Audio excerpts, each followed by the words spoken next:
Graça, misericórdia e paz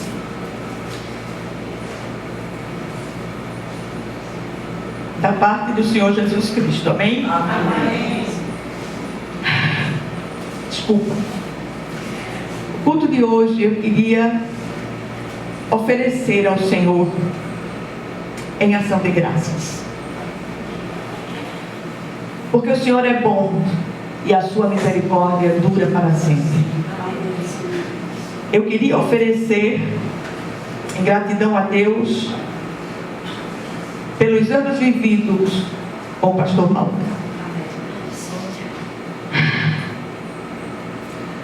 Agradecer pelo acolhimento, pelo amor dos irmãos, que nesse momento tão difícil tem chegado junto com palavras ternas, consoladoras. E hoje eu escrevi um texto, não tem nada a ver com vocês, era um texto mal criado.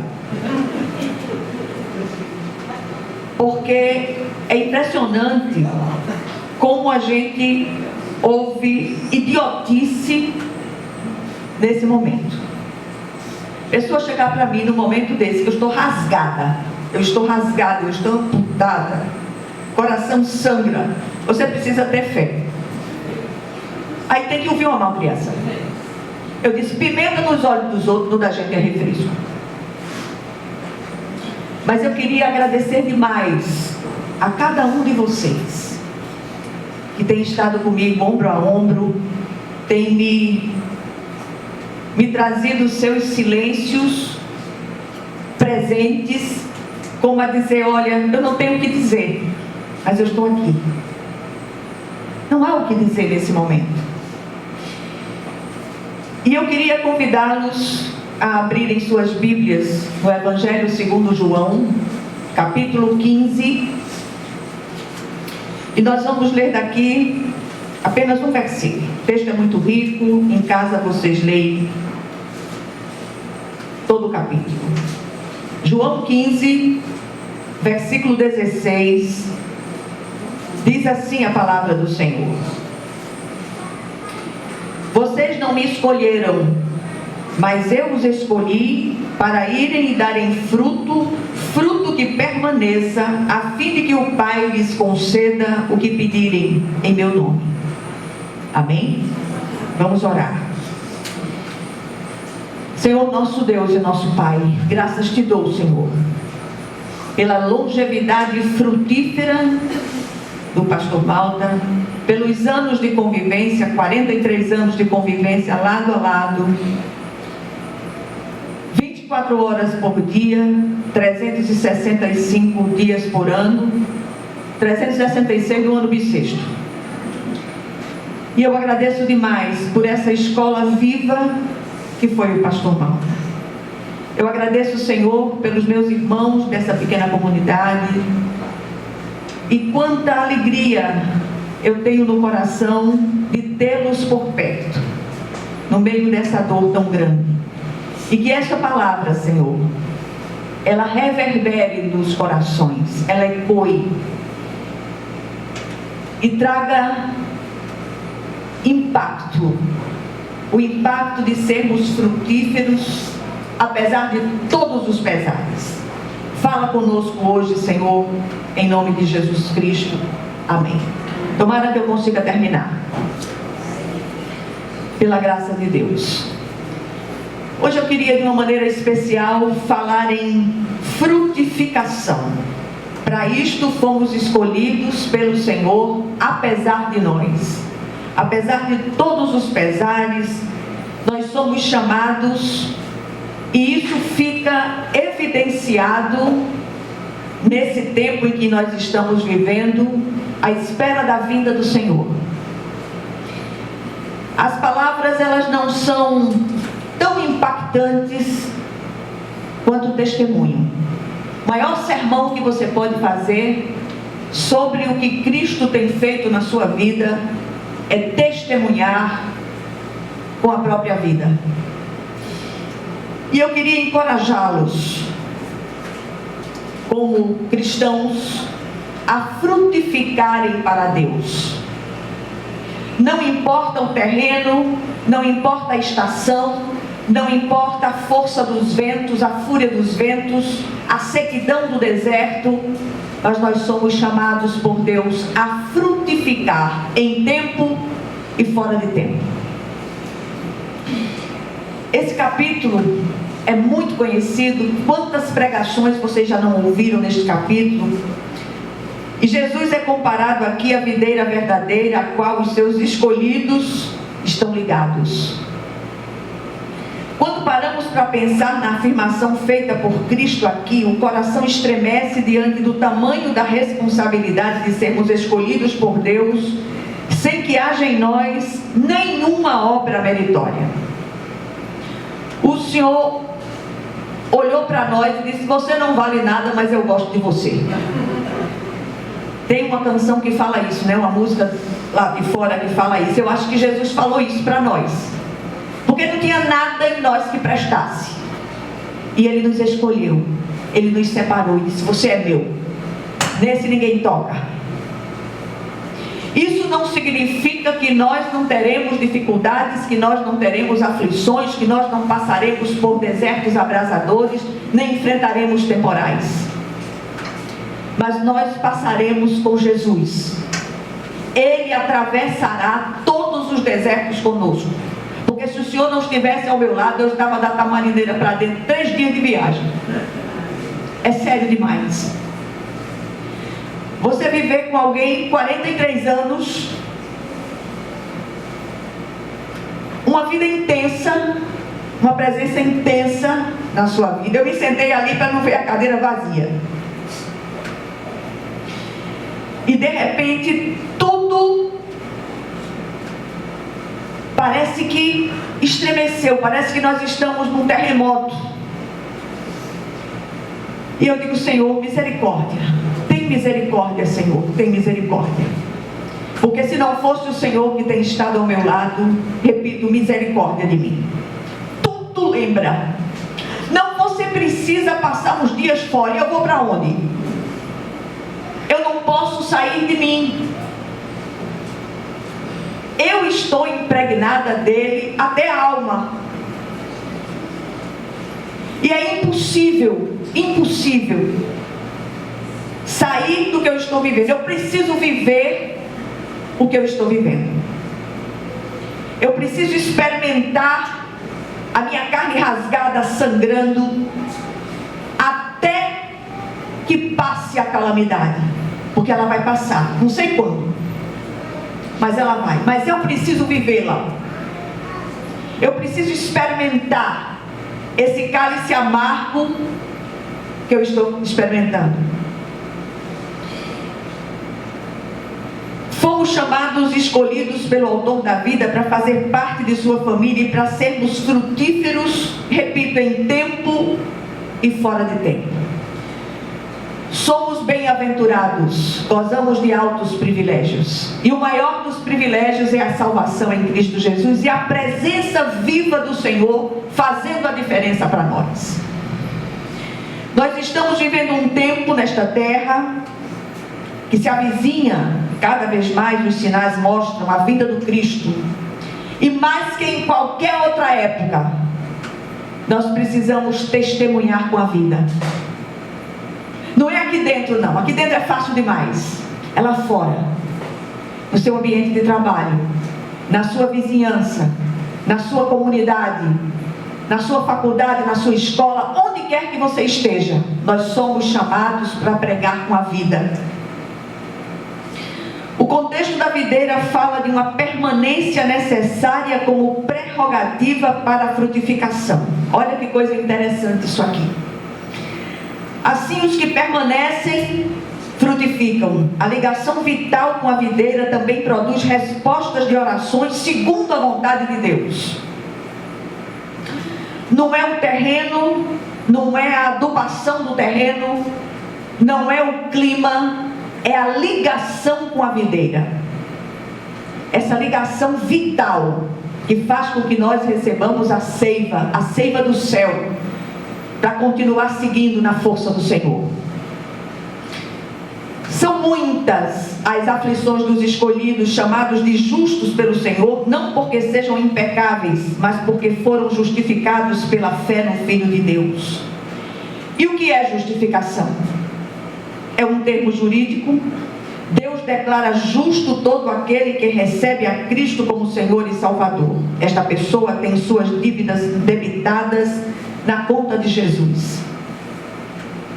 Só por meio do Cristo podemos ser justificados. Por meio dele temos as nossas dívidas pagas.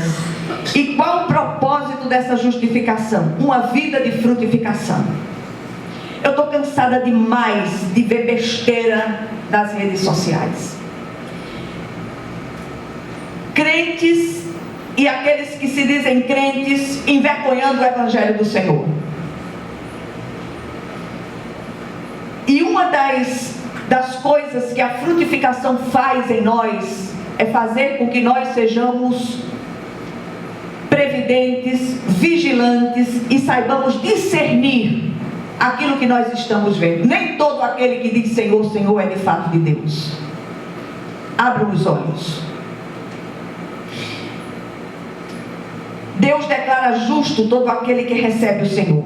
Assim, nada pode impedir que frutifiquemos para Deus. Nem a morte, nem a vida, nem principados, nem potestades, nem coisas do presente, nem coisas do porvir. Nada pode impedir que sejamos frutíferos para Deus. Alguém me perguntou: você vai pregar domingo? Eu disse: por que eu não pregaria? Eu não vou na minha força. E eu escutei muito nesses dias: você é muito forte. Eu disse: mentira. Eu tenho um Deus que é o forte dos fortes. Eu sou um prato de papa. Mas o meu Deus, Ele reina soberanamente. E se eu tivesse qualquer dúvida a respeito da fé, nesses dias, eu teria a testificação que o meu Deus reina, que o meu Cristo vive. Quanta coisa tem impedido, ou nós deixamos impedir, que frutifiquemos enquanto escolhidos de Deus. O Senhor nos alcançou, repito, apesar de nós. Somos assim eternos devedores de Deus. Temos recebido muito. E a grande pergunta, que não quer calar hoje, é o que temos dado em troca de tanta bondade para conosco. Que daremos, pois, ao Senhor por todos os seus benefícios para conosco? Pergunta o salmista. Estávamos encerrados na condenação eterna, mortos em nossos delitos e pecados, absolutamente separados da presença favorável de Deus, e ainda assim, Ele olhou para nós e disse: você é meu, e ninguém mais o arrebatará das minhas mãos. Salvação genuína não se perde. Se foi Jesus que salvou você, que me salvou, aí ela não se perde não. Agora, se foi outro qualquer, eu tenho minhas dúvidas. Estávamos absolutamente separados de Deus, e o Senhor nos alcançou. O sangue de Jesus vertido naquela cruz do Calvário garantiu para nós eterna redenção. O contexto todo é muito rico, e eu peço que vocês mais uma vez leiam todo esse contexto. E eu gostaria de chamar a atenção para 3 verdades do versículo citado. Primeira, não escolhemos o Senhor, Ele nos escolheu. Versículo 16, a parte A do versículo diz: vocês não me escolheram, mas eu os escolhi. Como saber se somos verdadeiramente escolhidos de Deus? Esta é sem dúvida uma questão que tem dado lugar a muita contenda teológica, e não estamos aqui para acirrar ainda mais essas contendas, não. Mas há uma testificação no coração do escolhido de que ele é um filho de Deus. E é o Espírito, o próprio Espírito, que testifica com o nosso Espírito que somos filhos de Deus. E o Senhor fala isso por meio do apóstolo Paulo na carta aos Romanos. Aqueles que são escolhidos do Senhor ouvem a sua voz e o seguem. Às vezes as pessoas ficam malucas querendo pregar e enfiar o evangelho de goela abaixo. A palavra é viva e eficaz. E aqueles que têm ouvido, ouvirão aquilo que o Senhor diz. As ovelhas do Senhor, elas são marcadas nas orelhas e nas patas, disse o reformador Lutero. E elas ouvirão e seguirão o Senhor. Aqueles que são escolhidos de Deus recebem essa testificação em seus corações. Vamos ver o que é que o próprio Jesus diz em João 10, 27 a 29. As minhas ovelhas ouvem a minha voz, eu as conheço e elas me seguem. Eu lhes dou a vida eterna e elas jamais perecerão.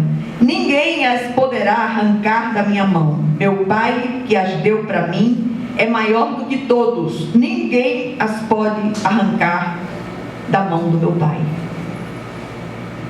Isso não quer dizer que a gente vá negligenciar a responsabilidade, bem como o privilégio de sermos filhos de Deus. E às vezes a gente para assim, meu Deus, eu sou isso e o Senhor me escolheu. Olha que coisa tremenda. Aqui nós encontramos a segunda verdade. Fomos chamados e escolhidos para que frutifiquemos de modo permanente. Versículo 16, a parte B. Eu os escolhi para irem e darem fruto, e o seu fruto permaneça. E a gente descobre que a videira do Senhor não tem uma safra específica, num período específico. Ela frutifica em todo o tempo. Qual o propósito dessa escolha de Deus? Ele quer que sejamos frutíferos. Temos frutificado ou estamos ocupando inutilmente a terra? Na cerimônia fúnebre do pastor Malta, nós ouvimos vários testemunhos daquilo que o Senhor fez pela instrumentalidade do pastor. E o coração ficou grato a Deus por tudo que o Senhor fez na vida do pastor e através da vida do pastor. E aí a gente pergunta: temos frutificado? Pergunta outra vez. Ou estamos ocupando inutilmente a terra? Esta é sem dúvida uma questão que merece reflexão responsiva. Sim, busquemos sinceramente uma resposta dentro de nós. Frutifiquemos para a glória daquele que nos alcançou. Que fruto Deus espera que produzamos? O fruto tão apreciado pelo Senhor, primeiro, é o fruto bendito do Espírito Santo brotando de nós em seus 9 aspectos. E aí, diz o apóstolo Paulo, falando aos Gálatas: mas o fruto do Espírito é amor, alegria, paz, paciência, amabilidade, bondade, fidelidade, mansidão e domínio próprio. Contra essas coisas não há lei. Mas há um segundo fruto. O Senhor deseja que ganhemos almas para Ele. Tanto o primeiro fruto quanto o segundo devem permanecer. E eu repito, o grande canteiro do fruto do Espírito é a situação adversa. Não há desculpa de cristão para não frutificar. Frutifiquemos em tempo e fora de tempo. Deixe o Senhor trabalhar nas nossas vidas. Em se tratando do segundo fruto, eu creio que o permanecer mencionado pelo Senhor é permanecer incansavelmente na semeadura, visto que não somos convertedores, mas semeadores. O pastor Malta, ele presenteou no apagar das luzes da sua vida o seu filho mais velho, que nesses dias conviveu muito conosco, e ele se autodeclara ateu por ser um cientista. E eu disse a ele que ele era o ateu mais cristão que eu conheço, porque eu nunca vi uma vida tão frutífera. Ele só não sabe ainda que é um escolhido de Deus, e que a gente possa orar para que aquela Bíblia presenteada a ele, através daquela leitura, o Senhor visite aquele homem e aquelas orações do pastor Malta que estão na poupança do céu, elas rendam dividendos para a glória do Senhor. Amém? Que o Senhor possa nos ajudar a ser frutíferos para Deus. E aí vem a terceira verdade. Quando frutificamos para Deus, receberemos o que pedirmos em nome de Cristo. Como entender essa afirmação? E o texto diz: a fim de que o Pai lhes conceda o que pedirem em meu nome. E aí a gente se pergunta, como assim? Será que todas as nossas orações serão respondidas como queremos, apenas porque estamos frutificando? Presta atenção isso aqui em nome de Jesus. Claro que não. Muitos têm interpretado erroneamente esta afirmação do Senhor. Eu vi uma aberração tão grande outro dia que eu tive vontade de quebrar a televisão. Eu não quebrei porque ia dar prejuízo a mim. O sujeito dizendo que você peça a Deus aquele carro novo e você vai receber. Peça a Deus isso, aquilo outro que você vai receber. Que heresia, meu Deus! Aquele que está vitalmente ligado à videira do Senhor, eles vão orar segundo a vontade soberana de Deus. Os que estão frutificando por causa da sua ligação vital com a videira que é Cristo, saberão entender aquilo que o Senhor tem para as suas vidas. Nos dias que o pastor Malta estava sofrendo mais, uma agonia muito grande, ele já não falava, e nós começamos a orar, entregando aquele Isaac no altar. O desejo do meu coração é que ele se levantasse dali, e muita gente disse: olha, ele vai para casa. Eu disse: vai para a casa verdadeira. Por mais que o meu coração doesse com aquela afirmação, pela separação momentânea, porque não foi um adeus, foi um até breve. Eu sabia, eu tinha certeza, porque o Senhor tinha testificado no meu coração, que ele ia para casa, mas para a verdadeira casa dele, o lar celestial. E o Senhor ouviu as nossas orações e fez cessar o sofrimento do servo dele. E eu glorifico o Senhor. Os que estão frutificando por causa da sua ligação com a videira, eles fazem isso de forma permanente. A vida desse escolhido não se amolda mais ao padrão do mundo. E é mais uma vez o apóstolo Paulo que nos ajuda a entender esta verdade. Ele diz: não se amoldem ao padrão deste mundo, mas transformem-se pela renovação da sua mente, para que sejam capazes de experimentar e comprovar a boa, agradável e perfeita vontade de Deus. Romanos 12:2. O que é que nós aprendemos aqui com essa breve meditação? Primeiro, não escolhemos o Senhor, Ele nos escolheu. Um grande privilégio que demanda grande responsabilidade. Somos eternos devedores de Deus. Ele nos comprou com preço de sangue e pagou a nossa dívida. Somos dele. Como diz a nossa irmã Ruth, que também está naquele hospital, num estado bem crítico de saúde, e os médicos já desenganaram e disseram que ali só um milagre. Nada para Deus é impossível, mas a nossa irmã costuma dizer: eu tenho dono. E você pode dizer: eu tenho dono. Nós temos dono. O Senhor, excelso e soberano Salvador. Somos eternos devedores de Deus. Segunda verdade que aprendemos aqui: Ele quer que sejamos frutíferos de maneira permanente, em tempo e fora de tempo, independente do terreno, independente do clima, das tempestades, das assolações. Cumpramos o propósito para o qual fomos chamados por Deus. Nossa missão é frutificar para a glória de Deus. E por último, por estarmos vitalmente ligados à videira que é o Cristo, saberemos orar segundo a vontade do Senhor, e assim seremos ouvidos e a glória do Senhor encherá a nossa vida como as águas cobrem o mar.